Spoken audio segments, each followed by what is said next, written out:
Ini dia dua HP mid-range yang saat ini bersaing untuk meraih title mid-range terbaik di semester pertama tahun ini.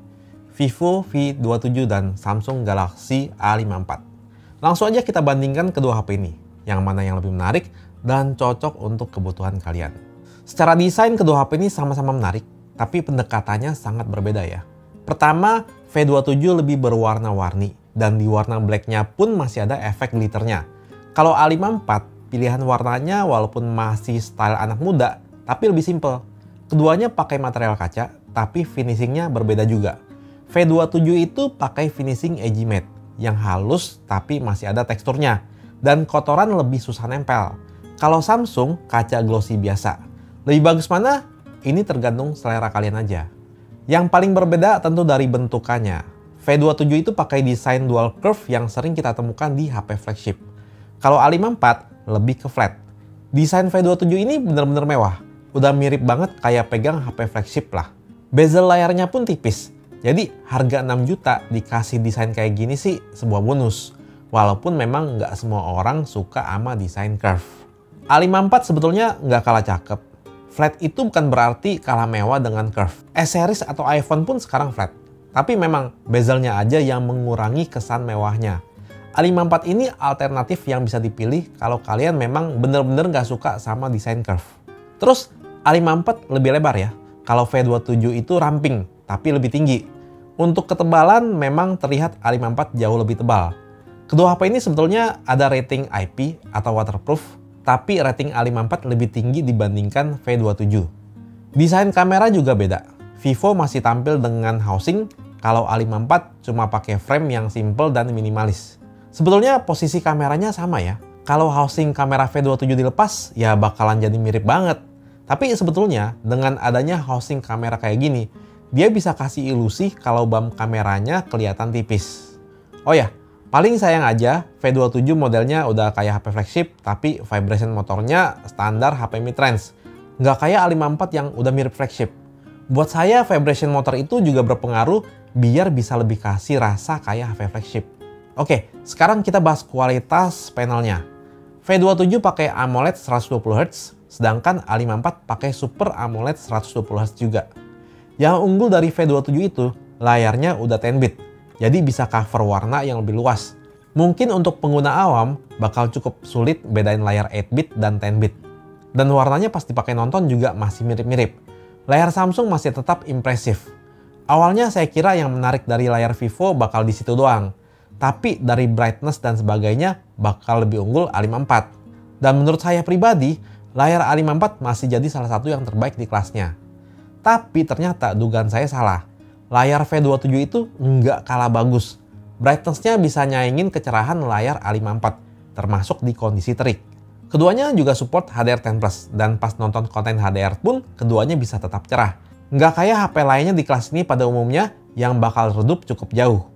Dan A54 kan ada fitur Vision Booster tuh, yang bisa bikin gambar jadi lebih kuat buat ngelawan sinar matahari. Tapi di V27 ternyata ada fitur yang mirip juga, bikin gambar nggak wash out di kondisi terik.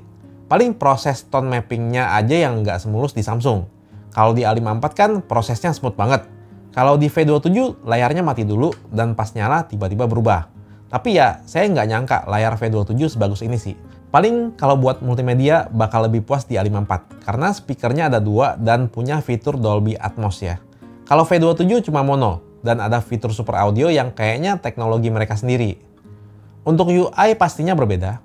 V27 pakai Vantage OS, kalau A54 pakai One UI. Masalah tampilan sih selera ya. Keduanya menurut saya udah sama-sama terlihat cakep.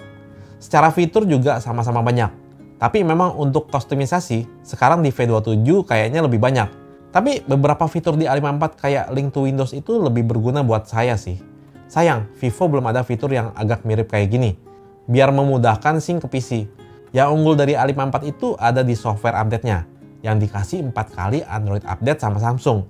Kalau Vivo V27 mungkin cuma 2 kali ya. Keduanya pakai chipset yang berbeda. V27 pakai Dimensity 7200 yang tergolong baru. A54 pakai Exynos 1380 yang sebetulnya tergolong baru juga. Tapi memang arsitektur CPU di Dimensity 7200 itu lebih baru ya. Bisa dibilang ini generasi terbaru dari yang dipakai Exynos lah. Sebetulnya untuk performa basic sehari-hari sih masih mirip-mirip di antara keduanya. Multitasking dan gonta-ganti aplikasi juga mirip. Bahkan di A54 bisa buka lebih dari 2 aplikasi berbarengan dan masih smooth ya. Di V27 mentok di split screen 2 aplikasi doang.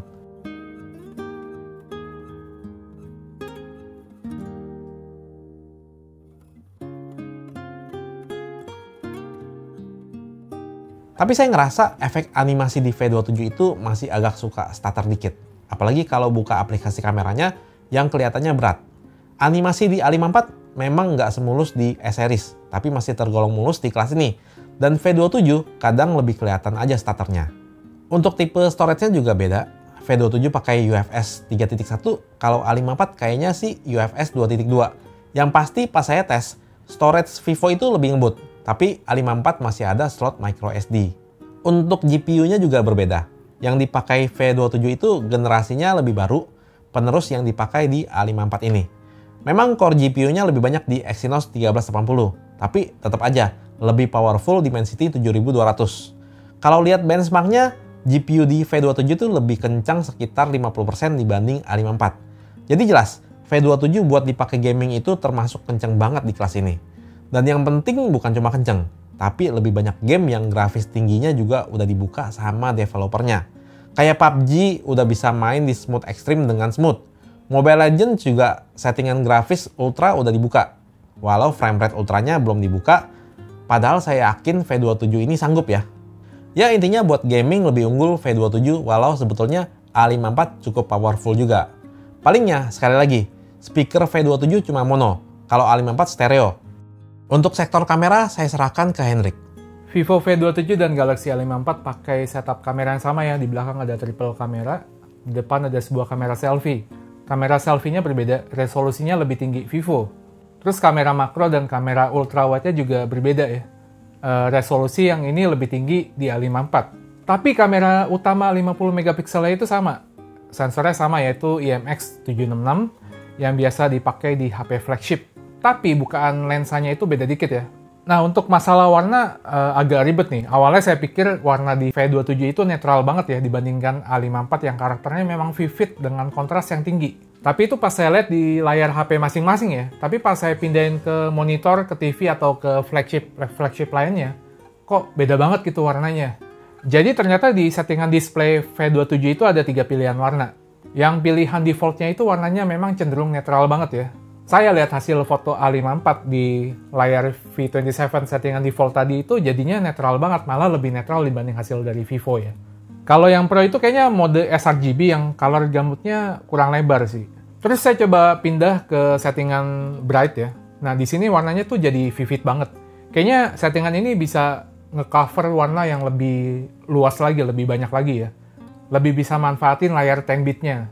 Dan lebih mirip dengan sebagian besar device saya ya. Jadi aslinya warna dari hasil foto Vivo itu ternyata vivid. Bahkan lebih vivid dari A54 di mata saya, termasuk warna langit yang lebih pekat lagi dibandingkan A54.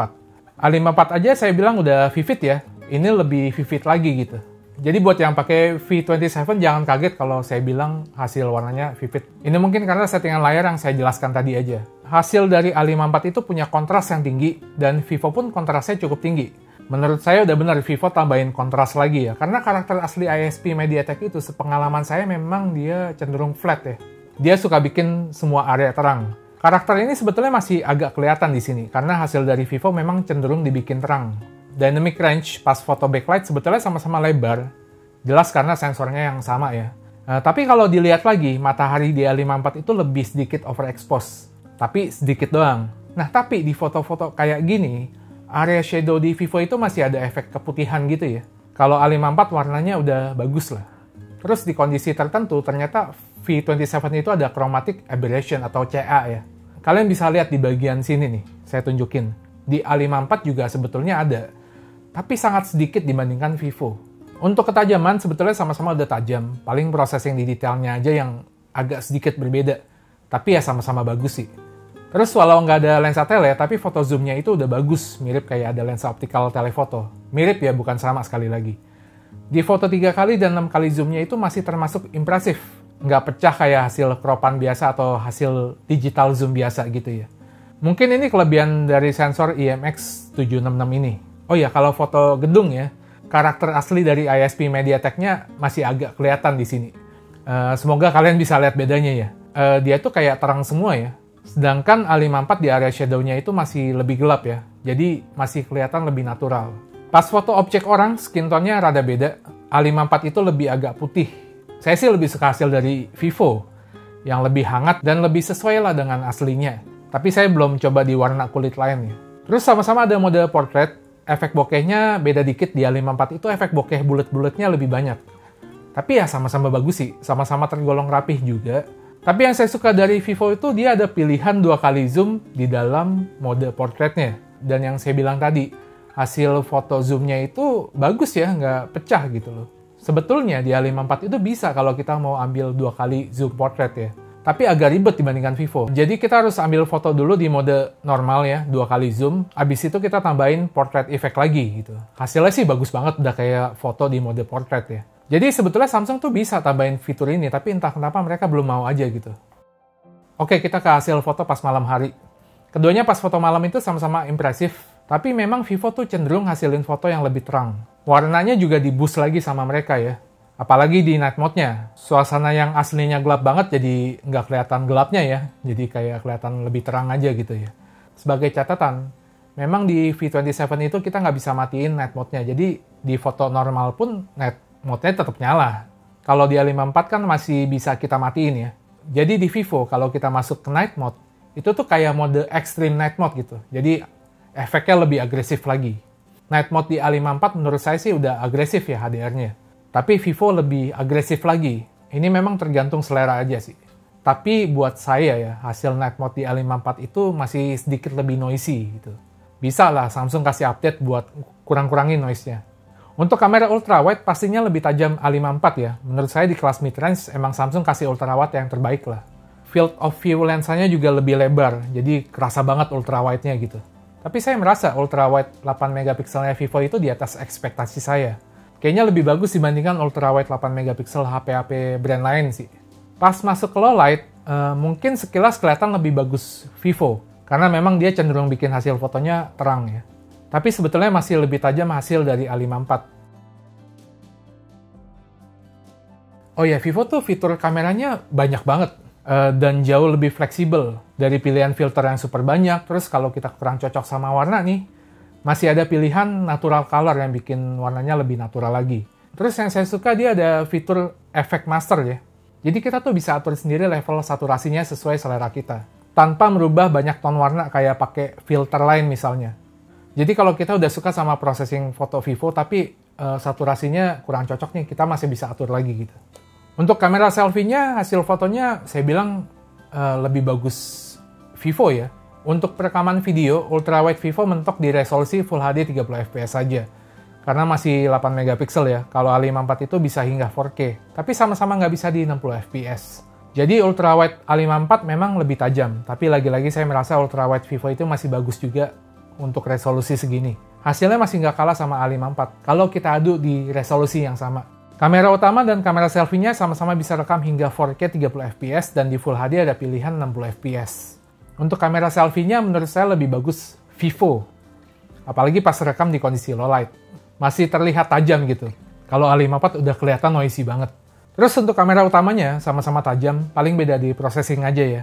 Kayak warna dan kontras beda dikit. Vivo sedikit kelihatan lebih vivid. Tapi saya suka sama exposure di Vivo. Dia itu di kondisi yang cahayanya kontras ya. Exposure di area gelap dan terangnya bisa lebih balance, bisa lebih imbang gitu ya.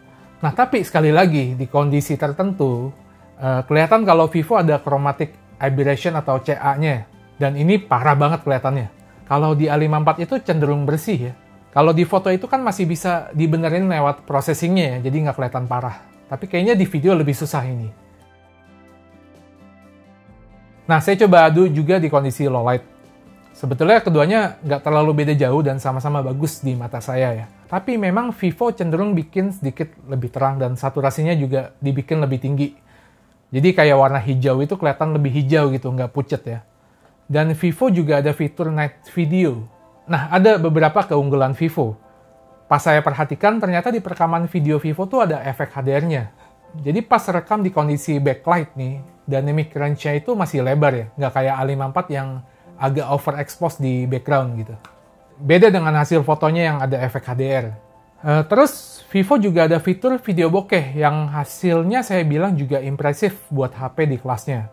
Kalau A54 belum dikasih fitur video bokeh sama Samsung. Keduanya sama-sama ada OIS dan tentu ada video stabilisasi juga. Stabilisasi keduanya sih sama-sama bagus ya. Dan sama-sama ada fitur Super Steady atau Ultra Steady juga. Yang di mata saya sih hasilnya mirip. Tapi yang jadi keunggulan Vivo itu, dia tuh di resolusi Full HD 60fps dan 4K 30fps, video stabilisasinya masih bisa dinyalain. Kalau A54 itu nggak bisa, dia mentok di Full HD 30fps doang. Jadi A54 kalau pilih di resolusi yang lebih tinggi, dia tuh cuma ngandelin OIS-nya doang ya. Dan itu masih kerasa goyang banget sih. Baterai secara kapasitas sih lebih besar A54, tapi terasa lebih efisien V27. Jadi ya kurang lebih masih mirip-mirip lah. Ini karena faktor dari chipsetnya juga sih, yang arsitekturnya lebih baru dan pastinya lebih efisien. Kalau charger sih menang Vivo ya, karena support fast charging yang jauh lebih cepat dan yang lebih penting itu masih dikasih di dalam box penjualannya. Tapi protokol yang dipakai Samsung itu lebih universal ya, jadi lebih gampang buat cari charger third party atau bisa pakai charger device Apple, Google, dan sebagainya. Keduanya ada NFC, tapi NFC-nya Vivo ini bisa dipakai untuk duplikasi kartu. Misalnya buat smart door itu bisa ya. Jadi kesimpulannya gimana? Menurut saya masing-masing brand udah all out ya untuk menghadirkan kedua HP ini. V27 dan A54 ini layak bersaing untuk mendapatkan gelar HP mid-range terbaik dan layak buat kalian beli. Jadi gini, asalkan kalian nggak terlalu peduli dengan mono speaker, vibration motor, dan update OS yang entah cuma berapa kali, ya mungkin cuma 2 kali doang, kalian bisa ambil Vivo V27. Di V27 kalian bisa ngerasain model HP flagship dengan harga mid-range, dapat performa gaming yang lebih baik, dan video stabilisasi di resolusi lebih tinggi. Kalau A54 menurut saya lebih all-rounder. Desain sebetulnya mewah dan mirip flagship, cocok kalau lebih suka desain flat dibanding curve. Cuma kurang di bezelnya aja. Layarnya bagus, performa juga sebetulnya bagus, dan gaming pun sebetulnya nggak kalah jauh. Dan speakernya udah stereo pula. Vibration motor juga kayak HP flagship dan masih ada slot micro SD-nya. Belum lagi update OS panjang banget. Jadi memang lebih all-rounder. Nah, kalau kayak gini, kalian lebih mending pilih yang mana?